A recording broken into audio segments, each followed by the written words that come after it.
hi, good afternoon and welcome once again.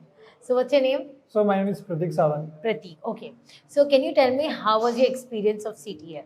Okay, so CTF experience was very good because there were some customized boxes which are prepared by Mr. Mrwebsecure. So I have been played CTF a lot, but this was an unique box. So like it was specifically made for this complete event.